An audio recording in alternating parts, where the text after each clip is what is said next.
Welcome back to the weekly Trusted Visions podcast. We all as a team took last week off just to replenish and refresh with the 4th of July weekend. So we're sorry to our audience and viewers that you missed us, but we decided to take a week off. We are kicking off a new monthly series. David, Shaun, thank you for being here. We're missing our beloved team member, Deb, but thank you for being here.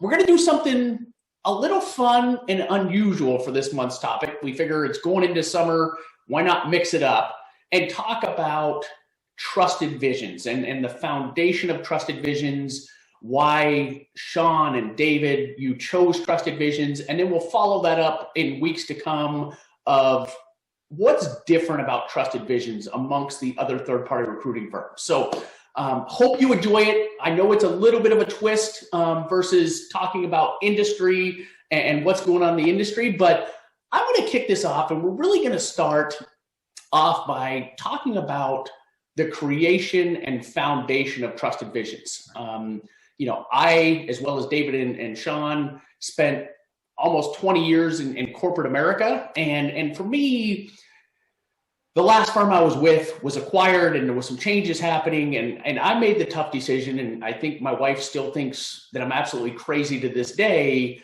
I interviewed with other companies. And at the end of the day, when I got back from those interviews, I really had to ask myself, over the last 18 years of going through being acquired or acquiring other firms, or your comp changing, or hey, you've had a great year, but we're changing these policies and procedures. I had to question, how much more do I want to go through this, and how much more, because we can all attest to it, being on the road for 2-3 weeks out of the month to visit with prospects or current advisors, it takes a toll when it takes time away from your family. And I sat down and I talked to a great friend of mine, and I said, hey, I'm really thinking about going independent. And he said, look, why don't you take 6 figures out of your retirement and go independent? If it doesn't work out in 2-3 years, you can go back to corporate America and build it back up. And I really, not to talk too much religion here, but really prayed about it and determined, okay, that's what I'm going to do. So I told the wife, hey, I'm taking 6 figures out of her retirement and we're starting Trusted Visions. She thought I was absolutely crazy, and I think she choked a little bit. But it was really, that was the start of it. And then before we really got off and running, I wanted to differentiate Trusted Visions differently than any other third-party recruiting firm. And what I mean by that is first and foremost, David, Shaun, Deb, I didn't want to have, because I was talking to some other third-party recruiting firms and they said, hey, come join me and we'll do a 50-50 split. And I'm thinking, well, basically you're going to get rich off of my fruits of my labor and efforts. And that's the last thing I wanted to do. And I wanted to build a team that has high levels of integrity and ethics and reputation in the industry. But I also wanted to say, hey, I don't want to get rich off of your efforts. And so I made the decision as we started Trusted Visions, everybody's going to be on the same split, because we've been in corporate America where, hey, Shaun, you've had great success at your old firm, so I'm going to pay you $40,000 more than I paid David because, you had great success at the other firm, but you haven't done anything here. And I never disagreed, or I never agreed with that approach or philosophy. So as a team, everybody's at the same split. I'm not, you guys can attest to it, I'm not getting rich off of the split that I take on your closed business. And then taking it a step forward, I wanted to be different in that I didn't want to have an agreement, a broker-dealer agreement with every broker-dealer out there. I really wanted to understand the long-term vision and plans of the broker-dealers that we work with, because the last thing any of us want to do as true consultants is introduce an advisor to a broker-dealer, and then 6, 12, 18 months later, they're calling you back and saying, Shaun, hey, I've just been sold. What the heck did you get me into? Right.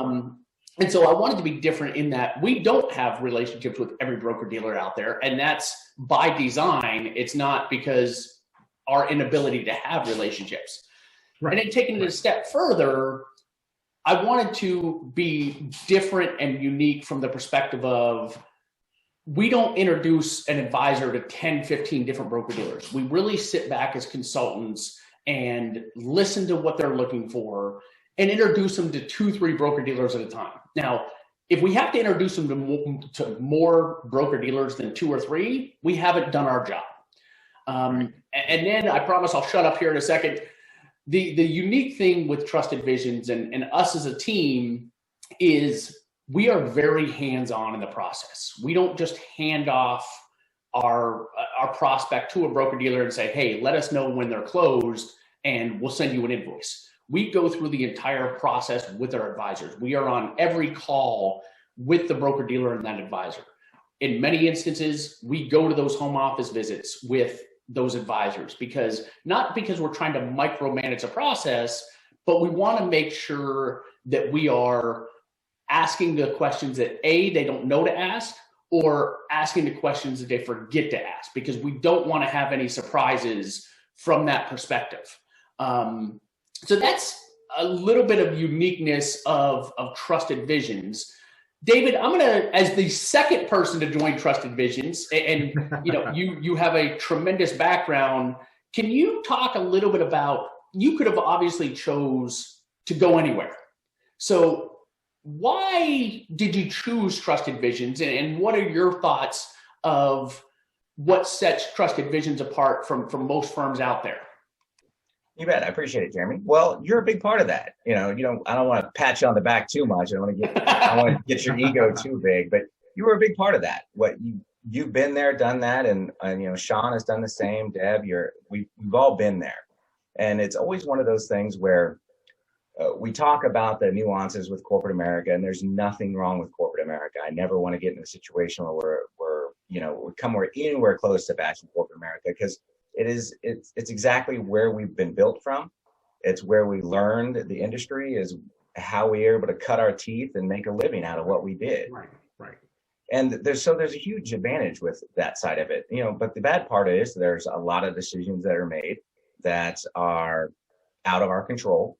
And when you look at our business, control and really what we consider ourselves, we've been called recruiters, regional directors, AVPs, you name it. The titles are all over the place on what we're called. But truly, the core basis of our job is really a consultant. We're a consultant, and whether in some cases we're an educator, but in most of the times we're a consultant.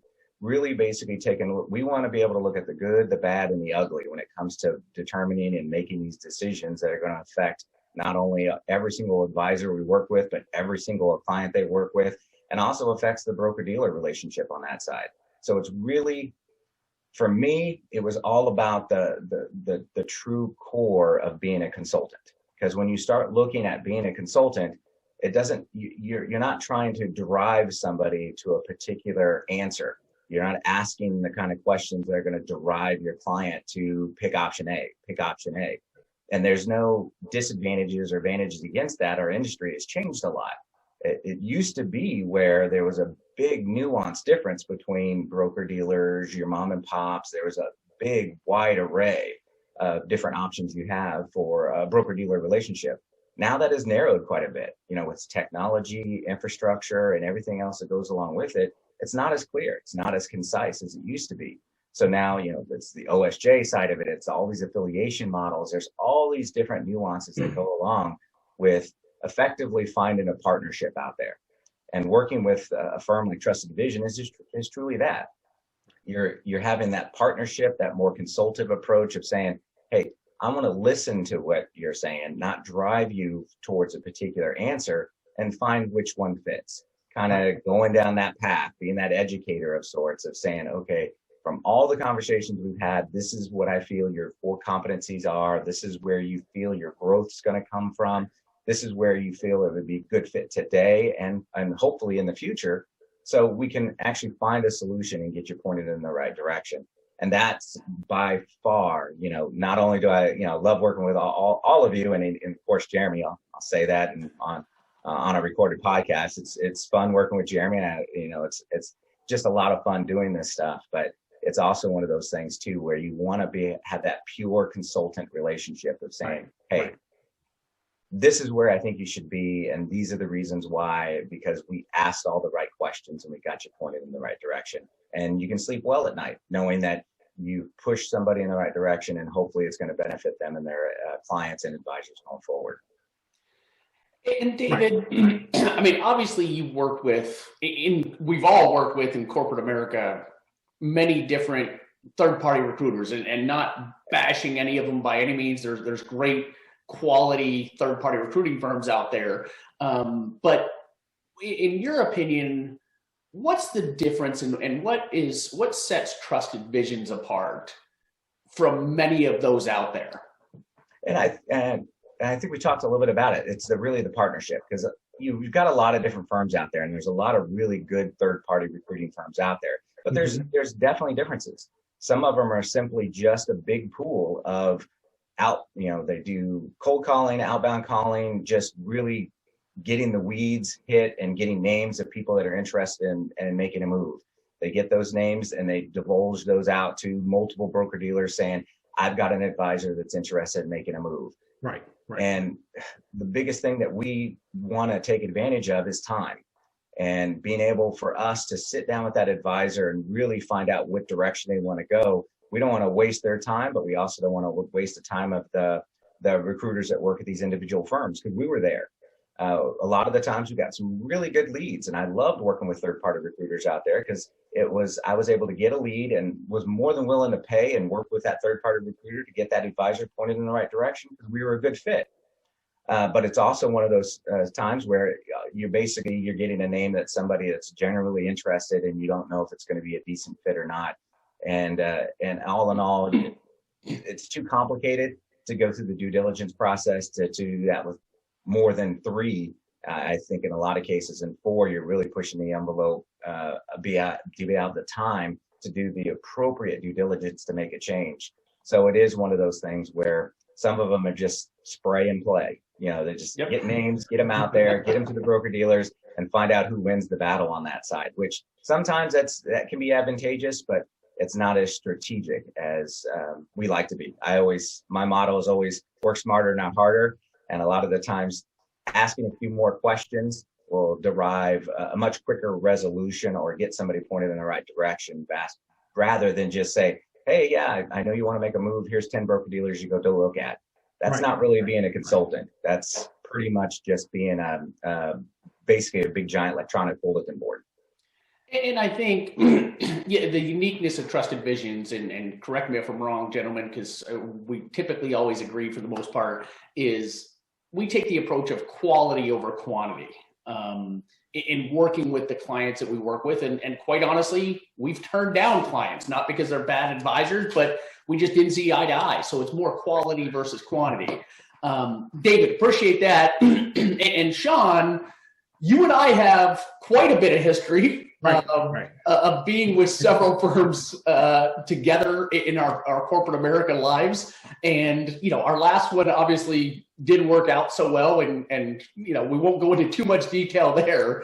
But given your experience and your background, I mean, the firms that you've been with are notable firms throughout your career. Again, similar to David, you could pretty much pick and choose any place you wanted to go, from a broker-dealer standpoint or even, a consulting role. And you and I have been friends for many, many years, and we went through the ups and downs. Why did you choose Trusted Visions? And taking it a step further, similar to David, in your opinion, having worked with several third-party recruiting firms, what's different about Trusted Visions than some of the other firms you work with? Sure. Well, for starters, as Dave mentioned, he started with you. The relationship for the viewers goes back, 15 years or so. And the few broker dealers we did work together with are very interesting firms. I'll just say that. But just going back 15 years, and obviously I've been in a few places. So and throughout the firms I've been associated with, I've met a lot of recruiters, or Dave mentioned AVPs, or whatever you want to call us. And there's probably a handful that I truly just respect. Not saying the others were bad. It's just there's a handful that I truly respect because they put their integrity before anything. They have deep morals, and they're never going to allow a deal to replace those.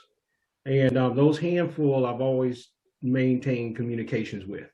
And Jeremy being one of those. And so, as Jeremy mentioned, we were able to partner together at a couple of firms. But I can remember when, he decided to launch, Trusted Visions. I told him I would support it, and I was still working in corporate, but we maintained communication. So I kind of just sat from the sidelines and watch it develop.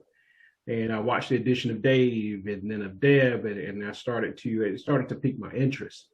And so it almost was a no-brainer to me. But even with that, I personally always thought about becoming a third party for a while.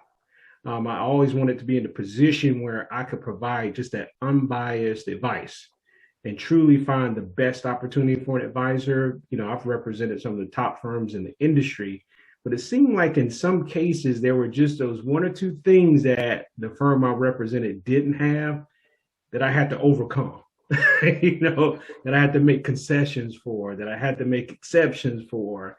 And not saying that was always a bad thing. I mean, I guess it helped my negotiation skills. But however, I wanted to just be in a situation where I didn't have to do that. I could truly find the best opportunity for the advisor. And so when, Trusted Visions began to grow and the team started to expand, and I just felt like the timing was right. And so that's when I made the jump this year, and it's been great.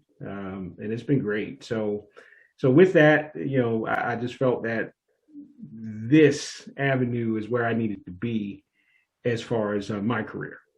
Now, in terms of third-party recruiters that I've had experience with, I would say I haven't had the best experience. I've worked at firms where, quite frankly, we had to write a petition for them to even work with third parties. But the third parties I don't know if it was just the third parties that were on the list, but they were typically as Dave mentioned, kind of the weed diggers that just threw the names out to 50 other firms, because I felt that once I received a name from a third party, there was no follow-up. I can remember an instance, and this is a true story, where I received a candidate. The candidate was actually in my home state here in North Carolina, so I was able to meet with him several times. I ended up winning him over. He joined the firm I was representing. It was about a 9-month process. I actually called the third party to let him know that, hey, I got the business for you. You want to send us an invoice? And I didn't hear anything. Not even on the invoice side of it. So I definitely didn't hear anything through the process. And furthermore, I didn't hear anything when I was trying to write him a check. So I think that's the huge differentiators that, as you both mentioned, we're involved from A to Z throughout the process. A recruiter at another firm would never have a problem getting me on the phone. Yep. If they have questions about a candidate and they need some assistance, or if they would like for me to follow up, because some cases it kind of takes a team to win an advisor over. I'm always here to do that, and I typically follow up on my own anyway, just to check in. So that's the huge differentiator with us, is that we're going to be included throughout the entire process. And Shaun, I know I can attest for David and Deb and even you, for our viewers and our audience, we have always, and this is what's made us or helped make us successful in the industry, is from responsiveness. If a client is texting us or calling us at 7, 8, 9, 10 o'clock at night, right, we're responding. Can you speak to why that's important for advisors that are working with firms like ours? Is the responsiveness side of it? It's very important because it establishes trust, and it also furthers relationship, which I think is two very important components in the wealth management space. These advisors building their client book of business, it took trust and it took relationship. So when a advisor texts me, and I've done it numerous times because I've worked some great deals in my career, where I may receive a text at 10 p.m. or I may receive a text at 6 a.m. Regardless of the scenario, I think it's very important that you respond, and it's very important that you be informative as possible. And because it builds those things I just mentioned, but also is very important for the process. There could be some very important things that need to be uncovered and worked on. And, even though it's late at night or early in the morning, those are some things that could keep the process going if you're responsive. So that's always been my opinion. It's just, this business is very necessary, to follow up adequately and promptly.